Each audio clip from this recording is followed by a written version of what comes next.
crescer profissionalmente. Esse é o sonho de muitos e acredito que é o seu também, já que está aqui me assistindo.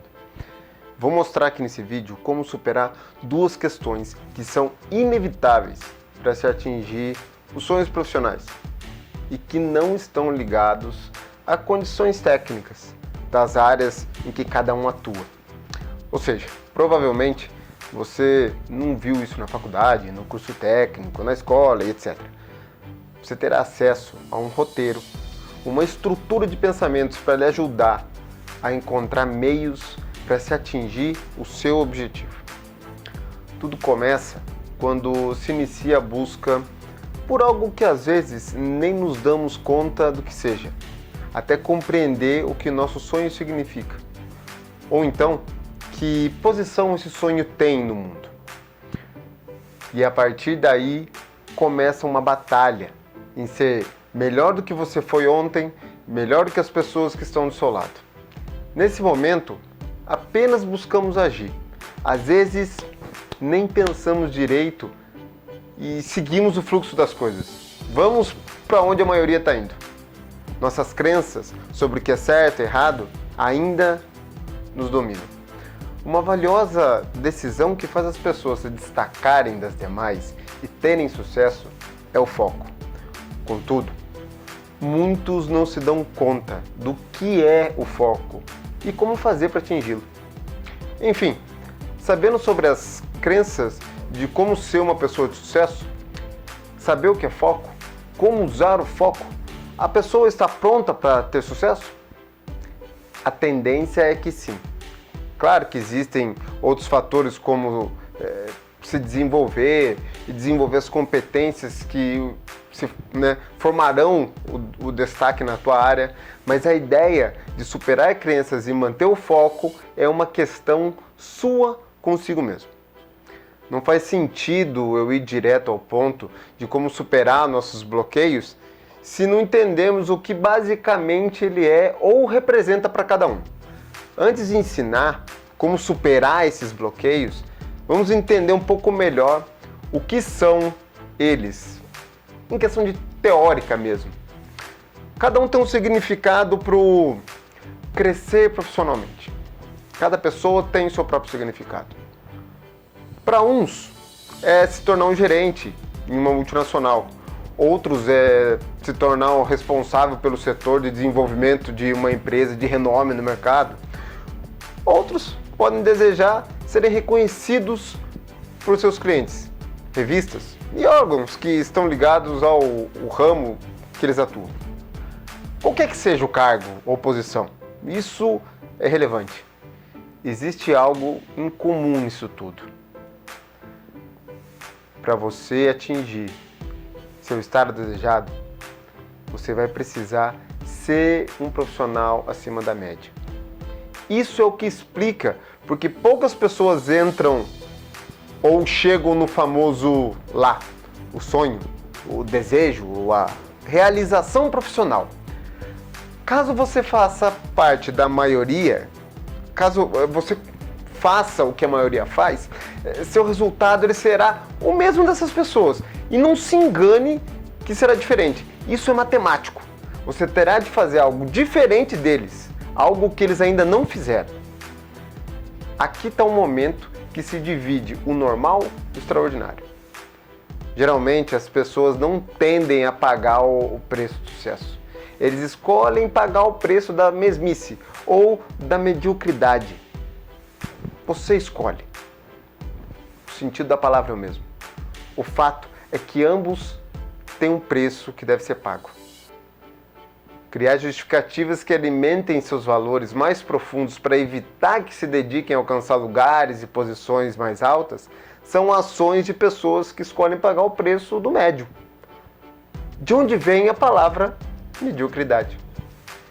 Crenças limitantes são alimentadas inconscientemente, apenas com o propósito de acalmar nossas mentes e nos fazer acreditar que nos conformar com as nossas falhas e fracassos é a mesma coisa que se aceitar. É até natural a gente pensar assim. Faz parte da nossa natureza realmente. é uma questão natural e inconsciente de sobrevivência. Nosso cérebro, veja bem, ele busca otimizar as nossas ações em virtude de um único objetivo, que é de poupar energia, já que gastar energia é um sinônimo de risco ou de perigo. Sabemos que não é bem assim. Contudo, apenas saber não faz a diferença, não muda. Abrindo rapidamente aqui um parêntese sobre a questão de agir inconscientemente, para esclarecer aos que têm dificuldade de compreender, assim como eu já tive essa dificuldade. Para entender o que é agir inconscientemente, podemos usar como exemplo nossa respiração.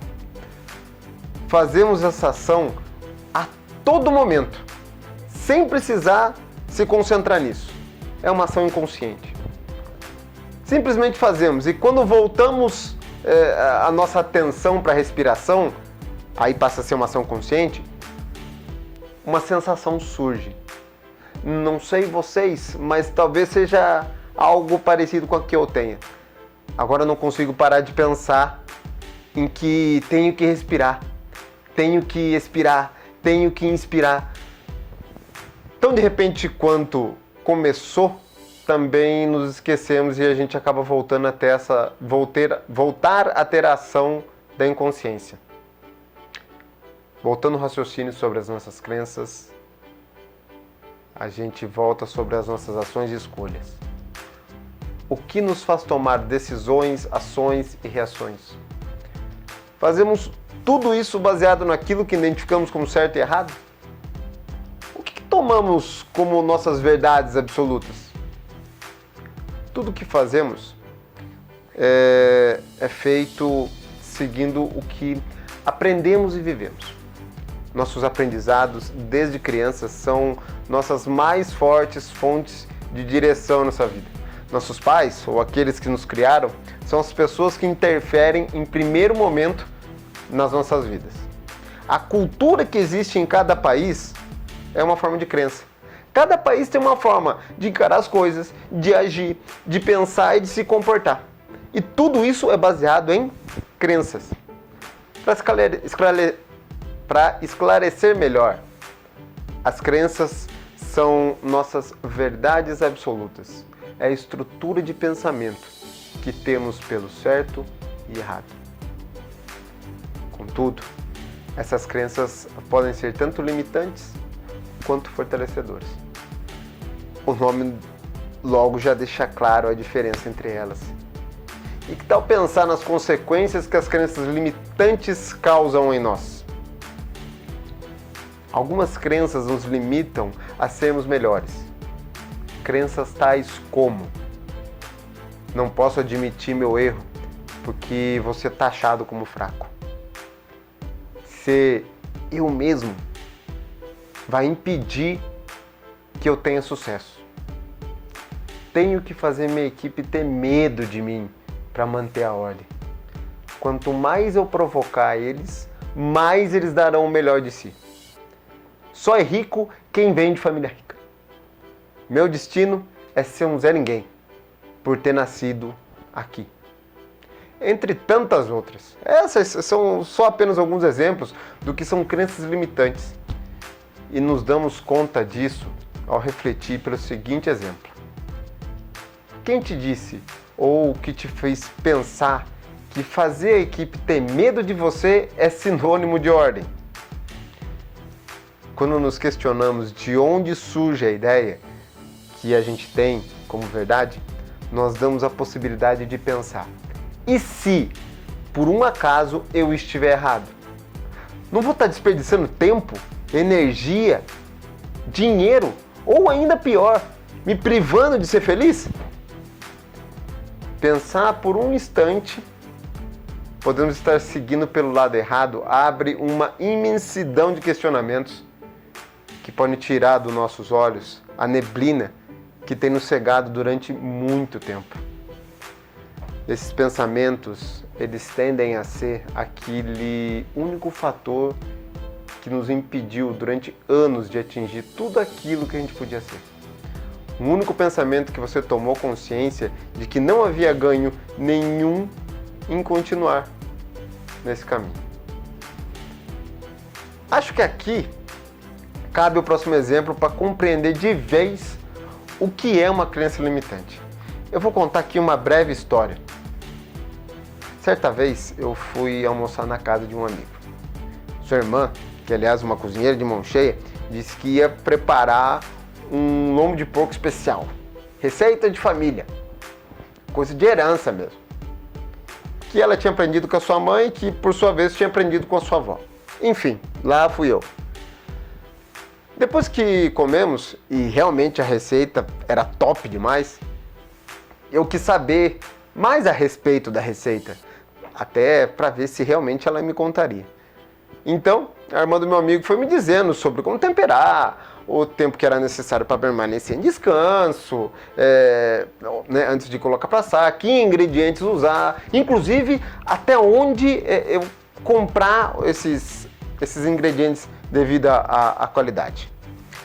No final de toda essa explicação, ela me contou algo que realmente me deixou curioso. Ela disse bem assim: quando você for colocar na assadeira, você tira um pedaço de mais ou menos 3 dedos de largura do lombo. Pensei comigo, né? É o segredo pro lombo ficar o bichão mesmo? Então, obviamente perguntei pra ela: mas de qual lado eu devo cortar? Não quero cortar do lado errado, vai que a receita desanda. Então ela parou e ficou me olhando.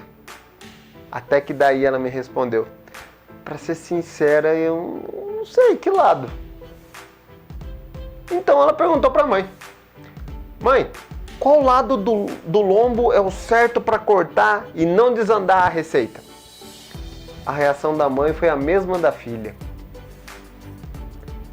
Elas então resolveram ligar para a avó de quem tinham aprendido para tirar essa teima. Explicaram tudo. Então perguntaram para a avó qual era o lado certo de cortar. Aí vejam a resposta. A avó ela começou a rir sem parar no telefone. E todo mundo ficou ainda mais confuso, óbvio. Quando ela finalmente parou de dar risada, ela disse: não é o corte do pedaço que faz mudar algo. Na verdade, até demorei para entender por que diabos vocês estão fazendo isso. O cortar o pedaço. Então a mãe do meu amigo perguntou sem entender nada: como assim? Você não estava entendendo? Não é esse o segredo? Em resposta, a avó disse: claro que não. Eu cortava um pedaço fora simplesmente porque não tinha assadeira grande o suficiente.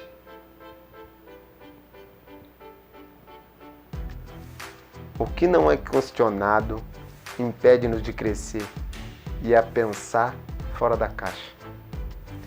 E enquanto as crenças fortalecedoras? Bom, essas são nossas ideias que nos fazem prosperar. Aquilo que acreditamos que nos fazem bem e nos levam para a evolução. Claro que é fácil de entender isso. É só olhar as ideias que temos e que conseguimos bons resultados. Se assim fosse tão fácil.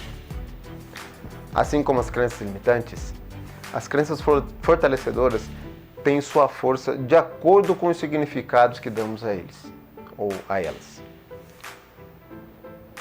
Olha só como é fácil ter duas interpretações diferentes de um mesmo acontecimento, sendo uma baseada em uma crença fortalecedora e a outra numa crença limitante. Vamos pensar aqui no exemplo. Tá, vamos lá. Fiz um teste do motor que eu tinha me comprometido em arrumar. E nesse teste o resultado foi que o motor não funcionou. Pensando pelo lado de uma crença limitante. Merda! Não sirvo para fazer isso. Sou imprestável mesmo. Vou abandonar essa desgraça. Pensando pelo lado de uma crença fortalecedora. Bom, vamos lá. Ficou claro que esqueci de algo. Vamos rever tudo que eu fiz e assim que descobrir a causa, agir nela para encerrar esse problema. Provavelmente minha falta de experiência tem também a ver com essa situação. E isso também vai me ajudar a melhorar a minha expertise, ou seja, o fato de desmontar e montar de novo. A mesma situação, só que com significados diferentes. Mas é um engano acreditar que isso é a crença limitante e a fortalecedora. Isso é a sua forma de expressão. A crença limitante e a fortalecedora está por trás dessas expressões. Tomemos como exemplo o primeiro caso. O que me levou a declarar aquilo foi o fato de acreditar no que ouvi quando era criança, ou na adolescência, ou na fase adulta. Isso é irrelevante, quando eu escutei. O que importa é que eu absorvi e tomei como verdade o que ouvi, passando a acreditar naquilo. Talvez eu tenha escutado na minha infância inteira de meus pais, ou dos meus amigos, as pessoas que me criaram, que não seríamos capazes de realizar nada e sempre erraria em tudo, que eu iria fracassar em tudo. Se não consegue algo, é porque está fazendo errado. Simples assim. Não quer dizer que isso é impossível de você ser, fazer ou ter. Eu só não encontrei a forma certa para mim ainda. E desistir não vai me levar para mais próximo dela. Não faz sentido eu me agir de acordo com as pessoas falam sobre mim. A vida é minha e nela quem tem controle total sou eu. Sendo assim, eu tenho a escolha de absorver ou não o que me dizem. Pensando pelo segundo caso, minha crença foi construída a partir da ideia de que errar não é um problema, mas sim uma oportunidade de crescer, aprender mais, se especializar, ir a fundo naquilo que precisa ser praticado.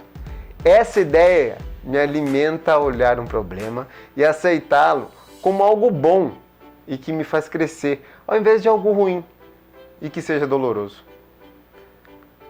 Tudo foi uma questão de interpretação, de dar o significado que desejamos.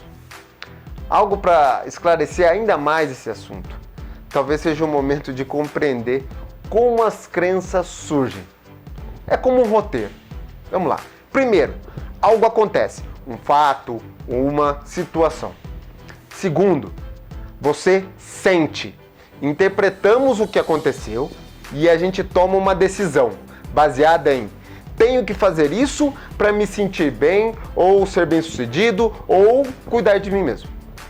Terceiro, começa a buscar explicações sobre o que te levou a sentir aquilo. Surge uma sensação de certeza referente ao que decidiu.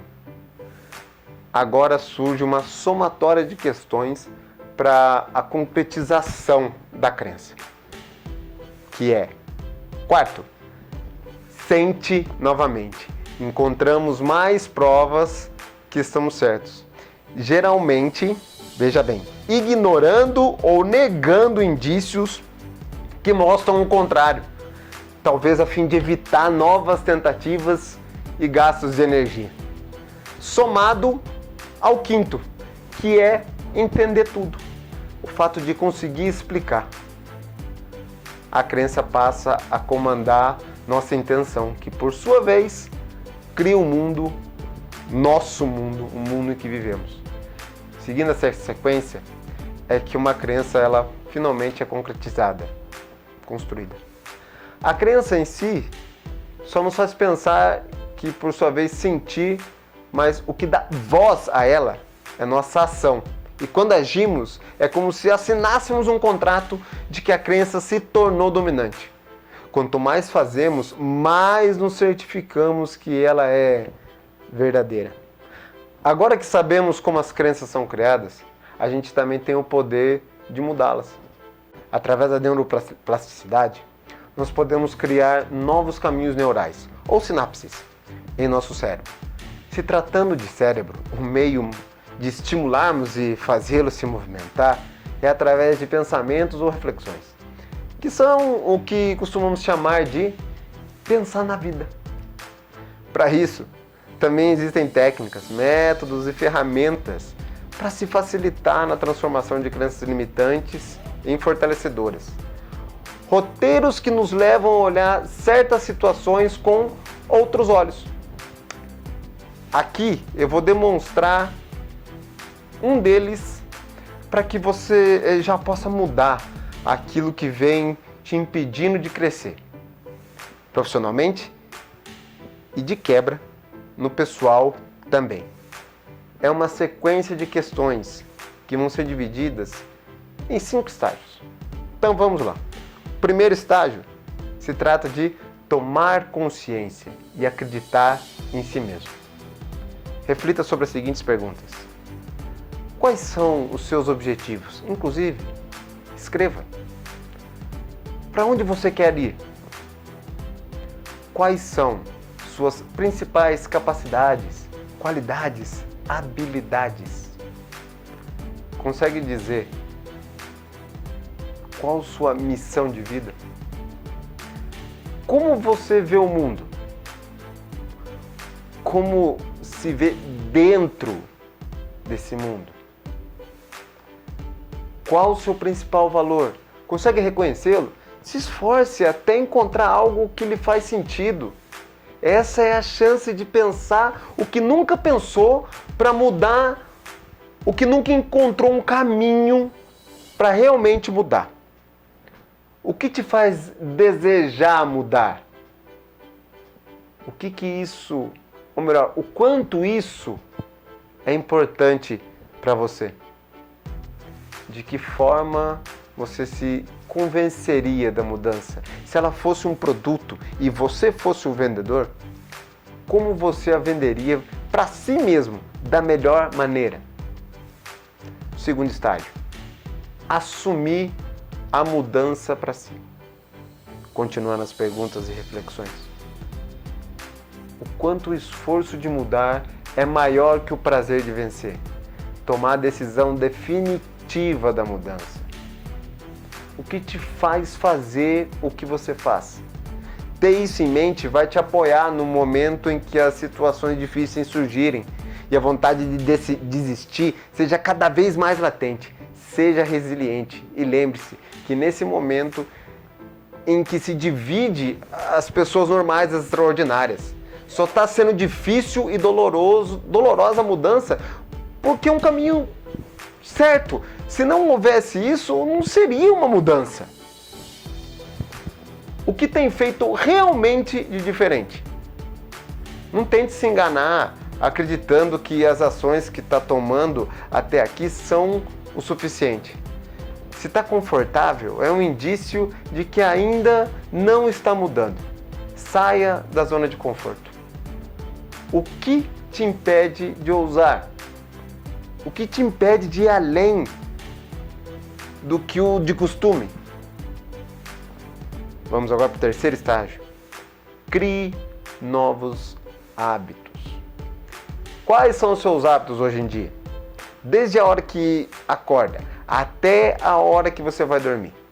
Durante uma semana toda, como que você divide suas atividades de lazer, compromisso profissional, relacionamentos, e aí eu estou falando de família, amigos, seu cônjuge, consigo próprio, saúde, parte financeira e por aí vai. Quais hábitos você quer mudar e ou precisa realmente mudar? Qual será o plano para efetuar essa mudança? Descreva o passo a passo de como você vai fazer isso. Que ação você pode realizar agora, nesse momento, terminando aqui, de onde você está, em direção para o seu objetivo? Quarto estágio. Mude suas palavras. Suas palavras costumam ser de crítica ou de incentivo? Tanto para você quanto para as pessoas que estão à sua volta. Que tipo de palavras negativas você nesse momento vai começar a abolir do seu dia a dia? A partir daqui, para você e o mundo, escutem apenas o seu lado otimista. Sabendo que palavras são expressão de nossos comportamentos e a confirmação deles, que palavras você escolhe dizer com mais frequência para condizer com o comportamento que você escolhe alimentar. Quinto estágio: crie um novo padrão de pensamento ou mindset. Que pessoas possuem ideias as quais você quer alimentar em si, que você pode conhecer ou se aproximar. O quanto você terá mudanças reais capazes de atingir seus resultados, acreditando que você está fadado a viver a vida que tem. Quanto você acredita estar preso ao seu destino, por exemplo, se é que você acredita em destino. A ideia, deixa a vida me levar, está congruente com seus objetivos? Afinal, se você coloca a responsabilidade nas circunstâncias, nesse caso, a vida, por que alimentar sonhos se não se esforça em alcançá-los? Quando houver um desafio, você irá encará-lo e enfrentá-lo até aprender tudo o que pode para superá-lo. Ou irá sentar e assistir que alguém faça, deixando você para trás. Com essa estratégia, você já tem um plano de ação para aplicar a mudança que precisa na sua vida profissional e também pessoal. Mas vamos tornar essa ideia ainda mais clara na área profissional, finalizando com o próximo passo, ou melhor, com o próximo passo a passo. Primeiro, faça um brainstorm, uma lista de crenças que vem fazendo você ser menos do que pode. Se você nunca fez um brainstorm, fique tranquilo, é muito fácil. Vamos dividir aqui essa parte. Para isso, para você fazer um brainstorm, A. Pense nos resultados abaixo que não te agradam que você tem hoje. B. Escreva tudo o que vier à sua cabeça que justifique o porquê tem esses resultados, sem se importar se faz sentido ou não. Não julgue o que você escreve, apenas escreva. C. Avalie o que você escreveu, agora sim julgando, e divida em 3 categorias. Potencial, se relaciona diretamente. Trivial, é um problema, mas não está diretamente ligado. E 3, sem sentido algum. D. Descarte tudo o que está na categoria de não faz sentido algum. E separe o que for trivial em outra folha. Agora, olhando para o que você considera o que é realmente importante, você vai escrever o que causa essas ideias, ou seja, de onde elas vêm, determinando a frequência de cada uma delas. Um exemplo. O resultado ruim aqui, para mim, é baixo faturamento. Lista de potenciais. Aqui eu já separei e deixei só as listas, a lista de problemas potenciais, de causas potenciais. Poucos clientes, poucos contatos, sem plano de negócios, não saber uma técnica, pouco conteúdo. Quais são as ideias que causam essas afirmações? O porquê de cada uma dessas afirmações. E agora eu vou colocar a frequência em cada uma delas. O porquê de cada uma delas. Tenho vergonha. Enxerguei isso em 3 afirmações. Não conheço técnica. Enxerguei isso em 1. Preguiça. Enxerguei isso em 1. Voltando, aí eu vou para a letra F. Identificar qual a causa está relacionada a 80% das afirmações, ou o mais próximo disso. Então colocar como prioridade, gerando um plano de ação para solucionar. Agora, você sabe de onde deve focar para que tenha grandes resultados, aplicando o máximo de energia em um ponto específico, sem dividir para o que não é essencial, para que consiga uma mudança real. Em outras palavras, a gente acabou aqui de aplicar Pareto, que diz que ao aplicar nossa energia em 20% do que realmente é relevante, o resultado será de 80% nos ganhos. Eis aqui o princípio da famosa frase menos é mais. Aplicando essas 2 ferramentas, você mudará seus resultados. Descubra o que te limita e coloque foco nisso e obterá resultados que você vem buscando. Para te ajudar, eu vou deixar um link aqui nos comentários desse vídeo para você ter acesso a esses dois materiais que eu descrevi aqui. As duas estratégias, o passo a passo para você encontrar suas crenças limitantes e transformar elas em crenças fortalecedoras, e também você examinar para você encontrar onde você precisa colocar foco para você aplicar então Pareto. Eu vou deixar aqui um link para você acessar e ter esses materiais à sua disposição e acompanhar junto com os vídeos para assim fazer mais sentido para você. A propósito, se algo que eu disse não te fez sentido, por favor, troca as minhas palavras e guarde com si apenas a minha boa intenção em tentar te ajudar. Ok? Tchau, tchau.